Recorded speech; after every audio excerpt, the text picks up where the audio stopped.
Additionally, I forgot to mention, this is some of the tools that we use and so forth. I'll show you one of my tool bag setups. I've got a little carrier bag of basic tools here. It's got screwdrivers and so forth in it. I've got a little labeler in here.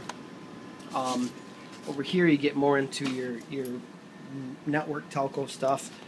So we've got a button test set. This is an awesome flashlight, by the way. I got it at Home Depot. It's got 2 modes. You click it once and you've got this floodlight.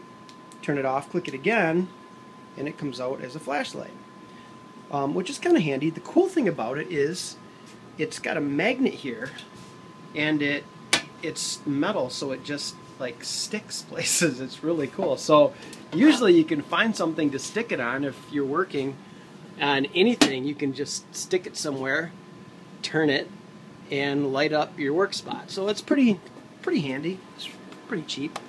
And over here we've got just an impact driver and drill and my drilling stuff, because we got to drill a couple holes upstairs.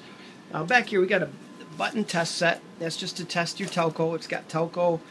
I don't know what model this is. I've had it for a long time. It's got your telco clips on it. This one here's got the clips that they clip on. They also have these little needles in there. You can pierce the insulation if you have to for testing. It's very handy for phone. The adapter for it. You've got I use this for phone only. It just taps. This is a 6-way one, but basically these are for phone. Tip and ring, red and green, different things like that. Phone stuff. Very handy to have. This is a tone and probe kit. This is very handy also. There's another part of it. It's in here. Oops. And this here, you would clip on your wires, and then you turn it. There's a continuity test too, which you can use for testing. But normally you put it on tone. That'll generate a tone. For example, if I turn it on, now it's generating a tone, so that when you go by it, you press this, and it picks up the tone. So you would go to a wiring spot like this if you're trying to find wire, and you would press it and listen. You'd go up and down your different connections here. I usually take my finger and run it along them with my opposite hand. Because it uses, I don't know if it uses resistance through your body, but it basically helps find things. You got to be careful so it's not ringing live, because you could get a shock, but it's not a very big one. For the network portion, you can break out network and test it too, but there is a dedicated. This is what we use. It's we've had these for a while. It's a Microtest, and it's very nice. It has a TDR, time domain reflectometer. I believe that's what it's called. But at any rate, the Microtest. I don't keep a battery in it, because the one flaw is I used to keep it. Runs off a 9-volt battery in it, and it would bump itself on. But at any rate, it'll measure length of wire. It'll do loop testing and tell you whether your pairs are good on opposite ends. Like if you're to test wire runs, on one end you would put this adapter, and on the other end you would plug it into the main section of the device here, and it tells you if you have cross pairs or if all 8 pairs are lined up.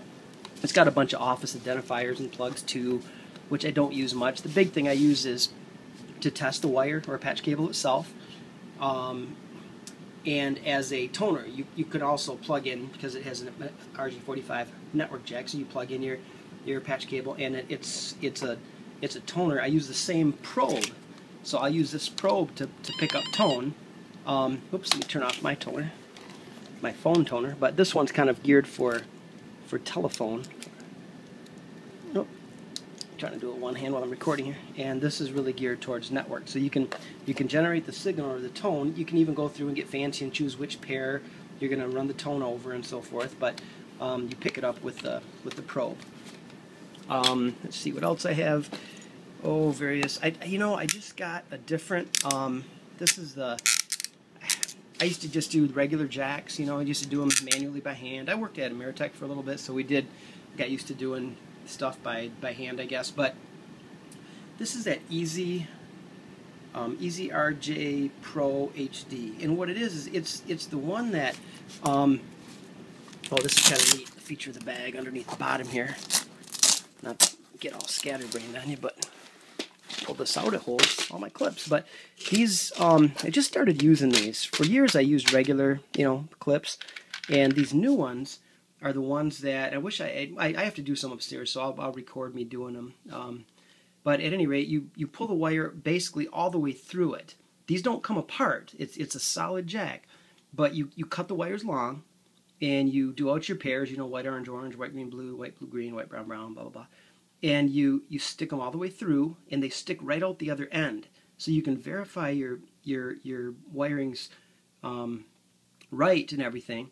And then once you put it in the crimper here, it crimps and it cuts the end off flush all in one pass.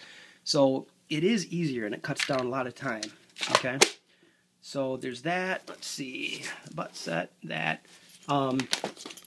Staple gun, punch down kit. Whenever you're working with wiring, these we really like. This is, I don't even know what brand these are anymore. I see them all the time. This is made in England. I don't know if it's an Ideal. Mine's wore off, but at any rate, it's just a rubber band deal. It stretches like this, so you pull this down, and you put your wire in there, in the hole, and it just puts a little bit of pressure on it, and you just ring around the wire, and it makes a little nick. You can do it right with the new Easy Pro tool, though, which works really good. You can do it with a lot of things. Some people do it with just scissors and so forth. The other thing is a punch-down tool. Very handy. A punch-down tool is needed when we go to punch it down to the patch panel or to the jack. That's when you use a punch-down tool. And there's two ends. The one looks, see if I can do this without moving the camera here. I might have to hold on for 1 second. Okay. Usually, if I take the end out, there's an end that looks like that. Okay, and then an end that looks like this.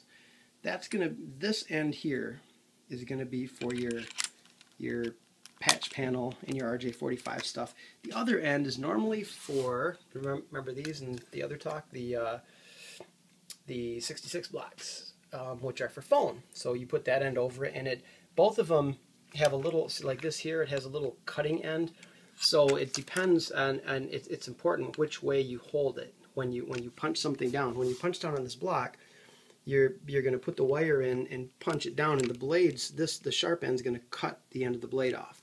So you have to make sure that if you do it backwards, then you have to redo it because you're going to cut the end that's supposed to be making contact off. But this is a punch down tool. It's needed for doing network stuff, and aside from some label, I got some label stuff in here. A headlight, flashlight, which is handy in times. Some more label stuff, and handy dandy scissors. Every lineman has a bunch of these scissors. The proper, I talked to different, when I was in Ameritech, talked to different linemen. A lot of people do them like this, like scissors. There's the guys that have experience will usually do them in some weird configuration. You'll see them, working the scissors like this, more or less. They're not really holding it like scissors. They're kind of, or, like you would think, like that. They basically hold it in a configuration, it depends. I usually do it like this, and that's so they can strip the wire and work with their fingers at the same time. So they're doing stuff, taking stuff off, twisting, doing stuff, and they still have this quickly. So, work with the wire, snip, snip, snip, cut, cut, snip, work with the wire again. So that's just a speed thing. But that's how you can usually tell either a telco guy or somebody that's been doing wiring for a while is how they wield their scissors. Kind of funny. And so that's kind of our basic kit as far as wiring goes. This is just a basic tool bag. Like I said, aside from the labeler, it's just got your screwdrivers, some electrical tape, pliers, and so forth in it. So